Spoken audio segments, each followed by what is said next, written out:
Hello, today we're going to work on the rules for multiplying and dividing integers. So in the past couple lessons we have added integers, subtracted integers where we converted them back to an addition of integers problem and followed the rules. Today we're going to go through the rules for multiplying and dividing integers. I like this set of rules because it's really just a couple small things to remember, and then you have to rely on your skills for your math facts when multiplying or dividing. So our rules for multiplying integers go like this. We ask ourselves a similar question as we do when we add integers. When we ask ourselves that question, do they have the same sign? We're going to ask ourselves that same question when we multiply integers. Are the signs the same? Do they have an even number of signs or an odd number of signs? If the signs are the same and they have an even number of signs, our answer will always be positive. So when we are multiplying two positive numbers together, they will be positive. When we're dividing two positive numbers together, they will be positive. On the flip side, when we multiply two numbers that are negative or divide two numbers that are negative, they will still always be positive. If the signs are different, or that there are an odd number of signs, then our answers will always be negative. So that if I multiply a number that's positive and negative, or divide a number that's positive and negative, it will always be a negative number. So I want to look at my first examples here. I'm going to go through four. My first one is a positive 7 times a negative 8. I'm going to ask myself, do they have the same signs? Are the signs the same? In this case, it is a no. Since they are different signs, I'm going to multiply and know that my answer is negative. As a rule, if I know what it's going to come out to be, I'm going to go ahead and write that down beforehand so I don't forget to do it after the fact. So since they are different signs, I know it's going to be a negative. I'm going to go ahead and put a negative down. And 7 times 8 is 56. And my answer is 56. When I divide, positive 72 divided by a negative 9, I'm going to ask myself, do they have the same signs?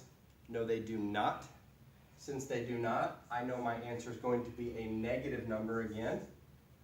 And 72 divided by 9 would be 8. My answer would be a negative 8. Now, when you come to a situation where you have more than one operation going on. So in this case, I have two different multiplications. I can go to the second part of the rule where I ask myself, is there an even number of signs or an odd number of signs? So looking here, I know that I've got a negative and a negative. That's 2, therefore it's even. So theoretically, my answer will be a positive number. As a rule, I like to still follow the rules of operations, work the problems from left to right, if they're all multiplication or even with their multiplication and division, following each step and checking my rules along the way. Meaning this, I'm going to go ahead and work this first operation first, asking myself that question. Do they have the same signs? In this case, it's a negative and a positive. They do not have the same sign, therefore it's going to be a negative in my answer, and 3 times 5 is 15. When I bring down my multiplication symbol in my negative 2, I'm going to complete the problem by asking myself the same question. Do they have the same signs? In this case, they do. I have a negative times a negative. They have the same signs, so I know my answer is going to be a positive. If I want to put a plus sign just so I know that I'm keeping things organized and it's a positive, I can do that, but I do not have to.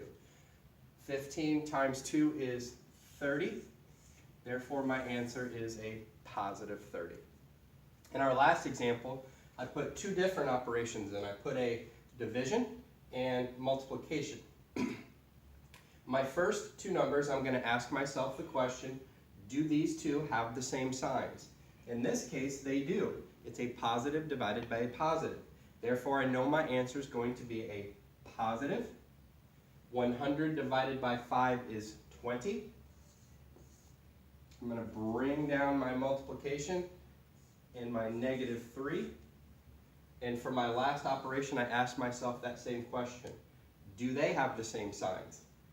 A positive 20 and a negative 3. In this case, they do not have the same signs, so I know my answer is going to be a negative, and 20 times 3 is 60. You know, just to sum up, I like to express to students this saying to try to keep the rules for multiplying and dividing integers kind of organized in their head. Same sign positive, different signs negative. Same sign positive, different signs negative. That seems to work when you have at least you know, one operation. When you get into multiple operations using the order of operations, it's probably better to stay organized by working things from left to right and asking yourselves these questions as you go throughout the problem.